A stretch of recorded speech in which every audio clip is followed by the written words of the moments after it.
a baby. It's a little baby. It's a little itty bitty baby.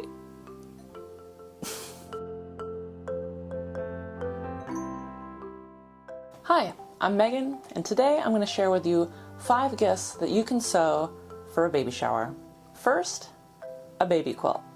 I know, you're thinking, you said easy. Sewing a quilt is not easy. Just bear with me, hear me out, and let me explain. My oldest friend is about to have her first child. I'm a seamstress, so I'm thinking, I'll make a quilt. Maybe I'll embroider it.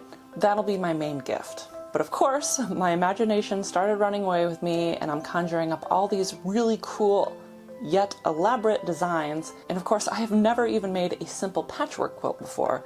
So, while thinking about all of these ideas, I really started to procrastinate because I just didn't know what I was doing. And of course, a simple patchwork quilt was not good enough in my mind, so I scrapped that idea. So, when I saw this art piece at a hospital, it really sparked an idea.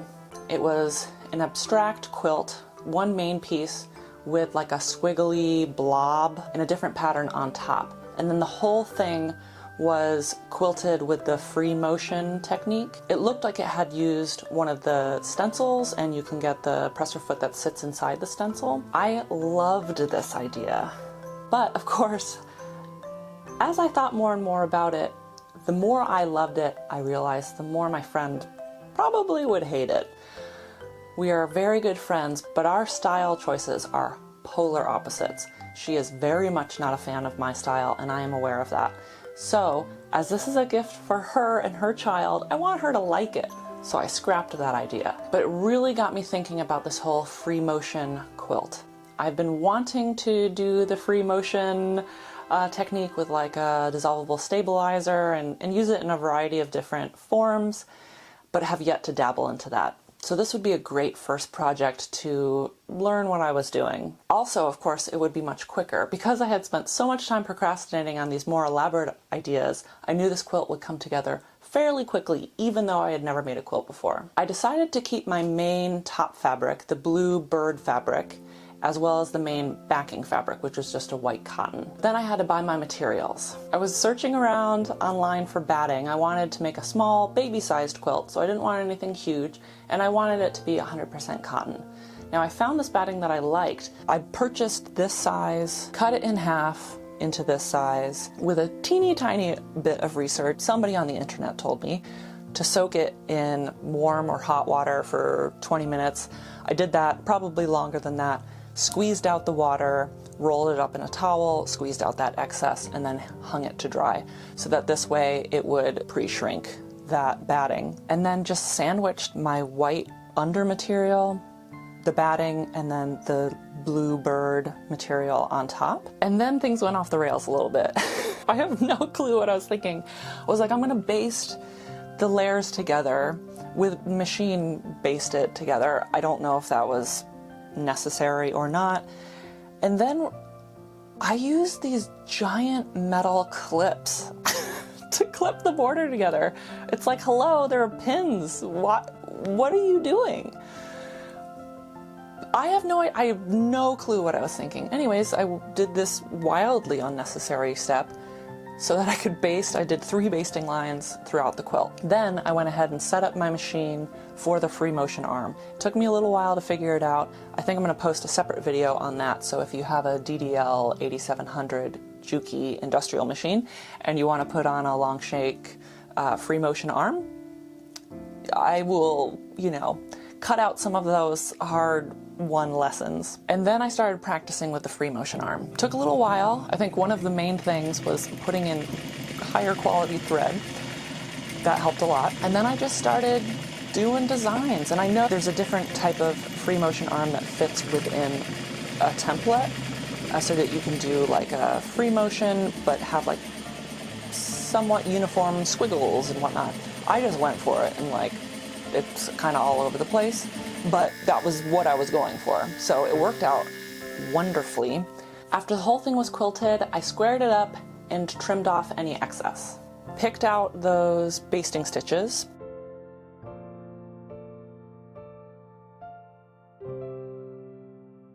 Now came the binding. I chose this blue satin binding, satin because it's for a baby quilt and it would be really soft on their face, and this blue because it fit generally with the color scheme. If I could have gotten a slightly different shade of blue, that might have worked better, but this is what I had available to me and I think it suits the project just fine.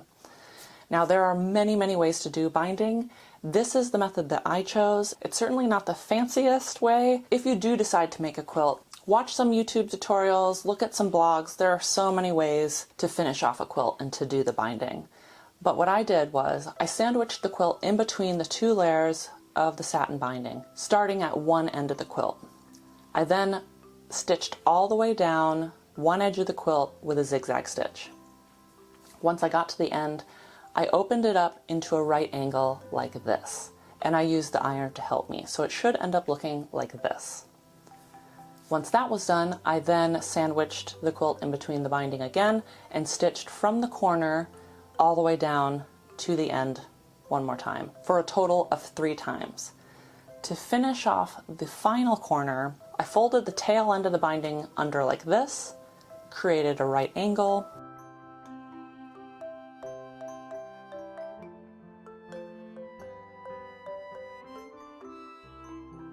and stitched it into place like this.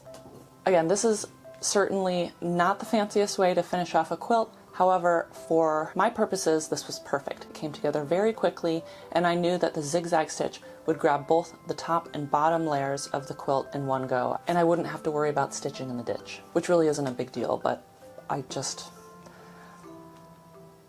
don't know. This seemed like a good I watched a tutorial myself and this seemed like a good option for me. Now, if you choose to make a quilt, there is something else you should consider, and that's embroidery.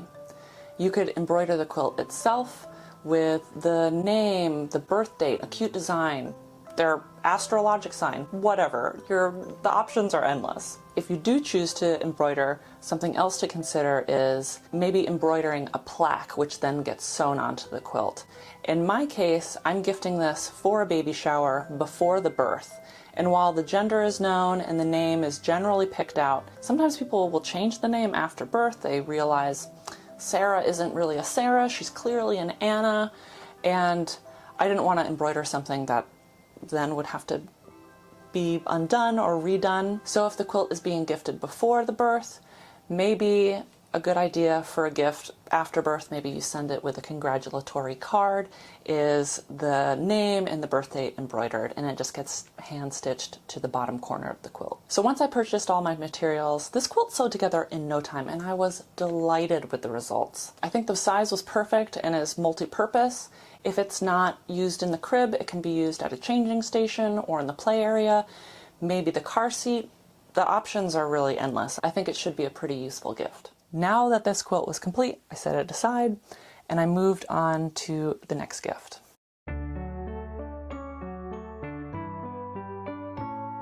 Which is this small stuffed animal dog.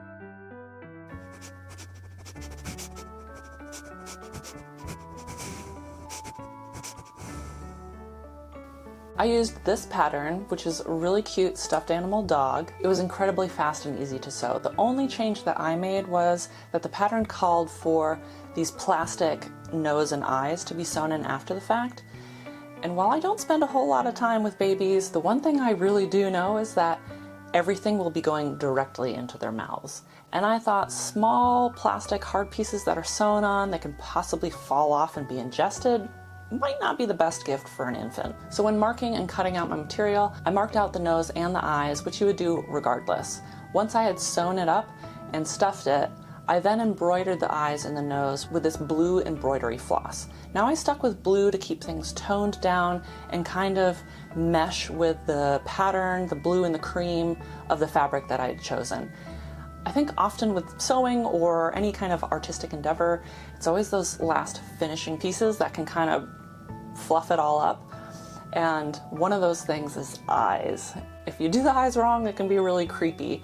Now I think it would be hard to mess up with this stuffed animal dog, but I wanted to keep things toned down just in case it came out looking a little funky. And it didn't. It looks super cute, everything blends in, and again, it's nice and soft. This will be an easy thing to throw into the wash when it gets dirty. Now, if you're new to sewing a 3D dog, especially with these really small pieces, might be kind of challenging, but don't scrap the idea. You can always sew a stuffed animal dog, but just sew it in 2D as opposed to 3D. Take a teddy bear, for example. Simply draw the basic outline of a bear or whatever animal you choose.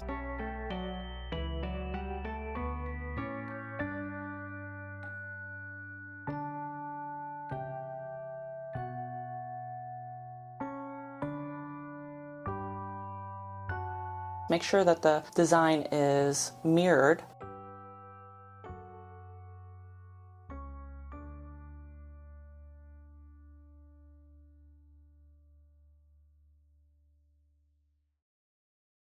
So once you have your design, cut out 2 pieces, sandwich them right sides together, and stitch around the perimeter, leaving a gap in the longest straight section of the design, backstitching at both the beginning and the end.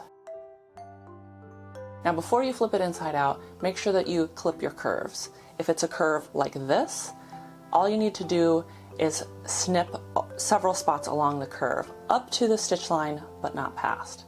If it's a stitch like this, you're going to want to cut out little triangles, again, up to the stitch line, but not past. This will help the whole design to lay flat once it's flipped inside out. So now go ahead and do that. Flip it inside out, make sure that you press all of the fabric out along the perimeter so that you have the original shape, and press it. Now you can stuff it with your stuffing of choice. Then stitch the opening closed either by hand or with a machine. Keep in mind, before you stuff and finish it, you can always use decorative top stitching to embellish certain designs. You can hand embroider it. You can do this before or afterwards. You can use a variety of really cute, playful patterns and fabrics. You can even use more realistic fabrics by using maybe a micro suede. An idea that I think would be very, very cute is to use a variety of different kanta blankets. The patterns and the colors will be very stimulating for an infant, toddler, child. And over the years, if you make multiple with different kanta blankets, you'll have this really cool, like, menagerie of colorful animals. I really love that idea. Who knows, maybe one day, if this kid is really into stuffed animals, I'll get to do this for them. Whichever fabric you choose, just make sure that you pre-wash and dry your fabric so that the stuffed animal can be simply thrown into the wash. Now that this dog was complete, I could set it aside and move on to gift number 3. The bunting, or as I like to call it, the baby sack. While this might not be suitable for a total beginner, a bunting is pretty mellow. You will need to know how to sew in a zipper or insert snaps, but you can easily look up a blog or a YouTube tutorial to show you how to do this. The pattern should also walk you through it. I used option A in Simplicity's 1565. There are, of course, a variety of patterns out there for you to choose from. I picked this one up at my local Walmart for only a few dollars. I am intending on making the A, B, or C kind of like body sack for the newborn. And the extra small says approximately 1 to 3 months, between 7 and 13 pounds. So that sounds about right. I did think about making the D, E, or F, the variation with the legs, like the snap legs, in the size small, which puts it at about 13 to 18 pounds or approximately 6 months based on the pattern, which I like the idea of that. However, in 6 months, it'll be the middle of summer, so having a furry outfit might be a little on the warm side. So I think I'm just going to stick with the ABC version with a little cap, and I'll make up my own ears. Question is, which pieces do I need? Lots of appliques. I am not doing any of the appliques. Not my friend's style, I don't think. So I need 1, 2, 3, 4, 5, 9, 10, 11. Okay. Oh, I should correct myself.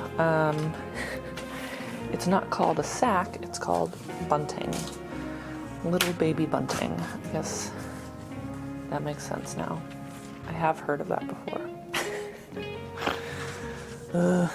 For my fabric, I used this teddy bear fabric I purchased from Blackbird Fabrics. Now, I thought that I had purchased 3 yards for a bomber jacket that I was going to make, and what showed up was 6 yards. Obviously, I doubled it in my cart by accident, and once it arrived, I realized it actually wasn't suitable for the project that I had intended it for, so now I have 6 yards. What it did do is remind me of a very cute, snuggly teddy bear, which got me thinking, baby bear, papa bear, mama bear, baby bear. And I thought this would be perfect for a bunting. Please allow me to apologize for the lighting. I myself was feeling a bit like a sack at the beginning of winter, actually for most of the first half of winter. I was not feeling particularly great. It was all I could do to get up and get these projects sewn, and so I didn't always take my time to set up the best lighting and the best shot. I apologize. I am trying to get better. I am learning a lot about editing and having a blast while doing it, but please forgive me for these shots where the lighting is not particularly good. When I had everything cut out and marked, I picked out my zipper color.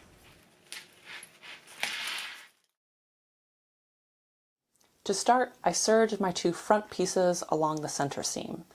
Then I stitched in my zipper. I was worried about the zipper being a little bit scratchy on the baby, so I folded the serged edge over, encapsulating the edge of the zipper. It could have been done a little bit neater, but this way things would be nice and soft.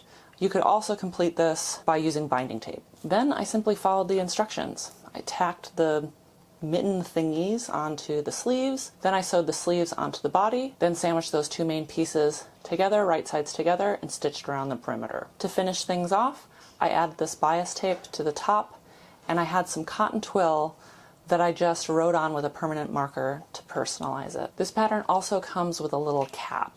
Option A is just a normal cap, option B is a pom-pom, C, bunny ears, D, a pumpkin, E, a pig, and F, a wizard's hat. I didn't really want to do any of those. I wanted to do, of course, a baby bear. So I drafted up my own bear ears and stitched them to the cap where the pattern indicated. I initially sewed them on flat, but I wasn't really liking how things were sitting, so I seam ripped and then folded the edges in towards the center to create this curl. This helped prop the ears up, and I liked the way that it sat much better. Once everything was cut out, this sewed together in about an hour. It was very quick, and of course I was very pleased with the results.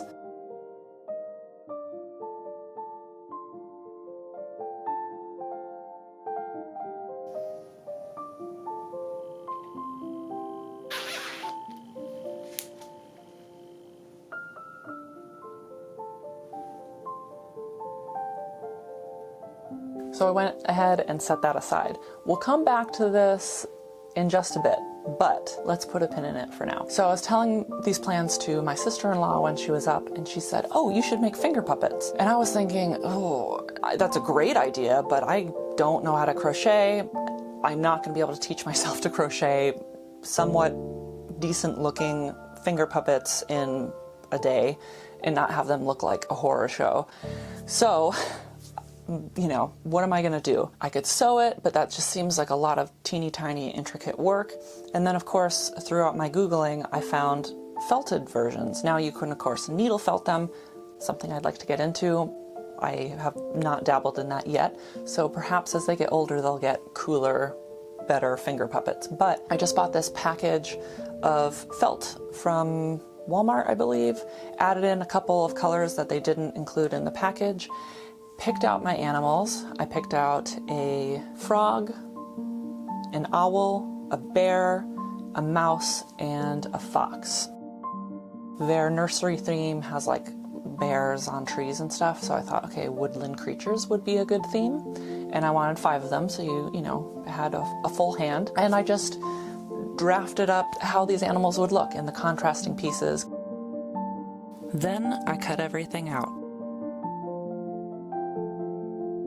Then I used a fabric glue to glue all the pieces into place,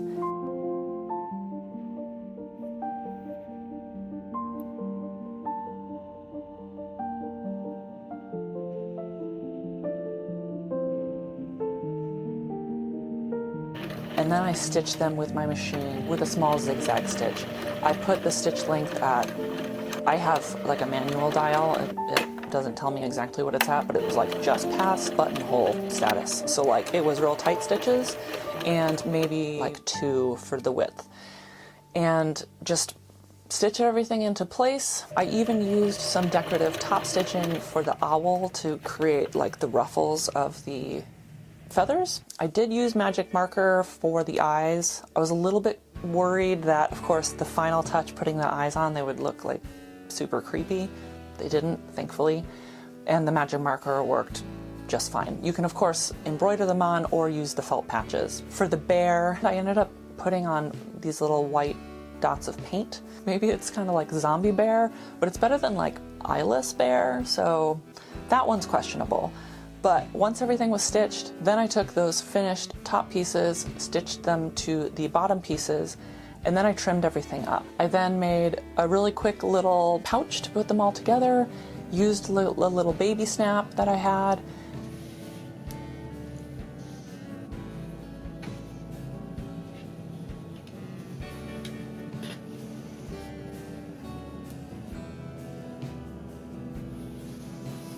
and voila, finger puppets.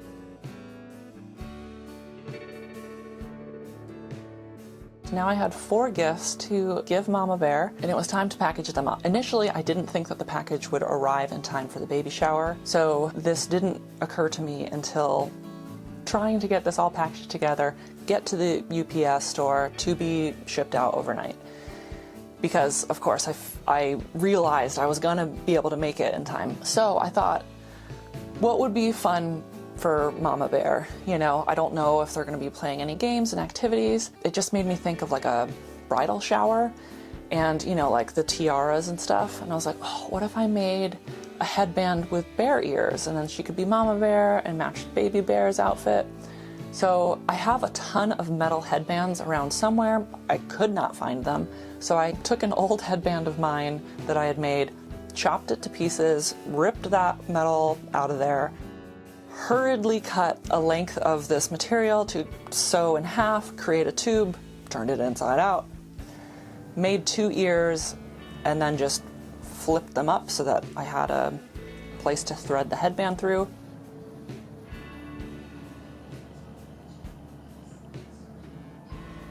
Now I messed up here and I made them uniform as opposed to mirroring. So you can see on one of the ears, it's like this way and it should be this way.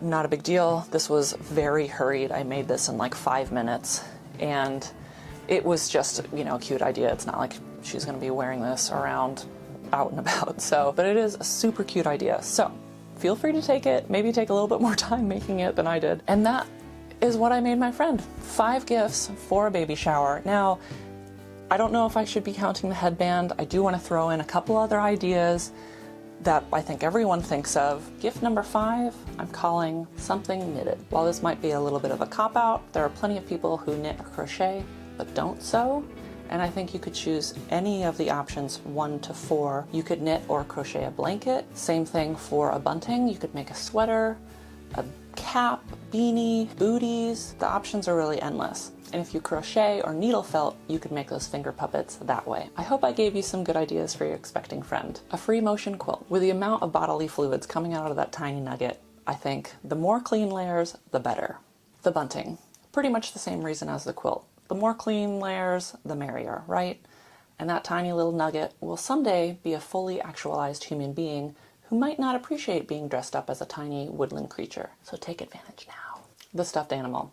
I would say this is the easiest project. If you're new to sewing, stick with the 2-dimensional stuffed animal, make things easier on yourself, and no pattern purchase will be necessary. I'm just gonna jump in here for a second. When I was making my stuffed animal, I had an idea and I ran with it. But while I've been Googling, I have found so many stuffed animal patterns, and many of them are for free. So I'll go ahead and make sure to list those in the description below. Finger puppets. Another pretty easy project. The sewing is very easy, though the pieces are very small. Keep in mind that you can always hand stitch these if the machine is a little bit too much for you.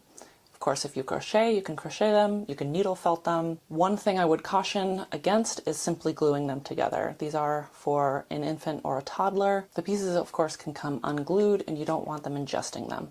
So even if you tack them down with just a few hand stitches here and there, that should do the trick. And finally, something hand knit. Your options are really endless. Perhaps your friend loves handmade gifts, or you're low on funds, but free on time and materials, or perhaps like me, your love language is making things for people. Whatever the situation may be, I wish you, your friend, and their new little nugget all the best. If you could like this video and subscribe, that would be so wonderful and it would help me out big time. If you happen to make one of these projects, I would love it if you would tag me on Instagram, a place that I have really been neglecting, but one of these days I'm really gonna get around to.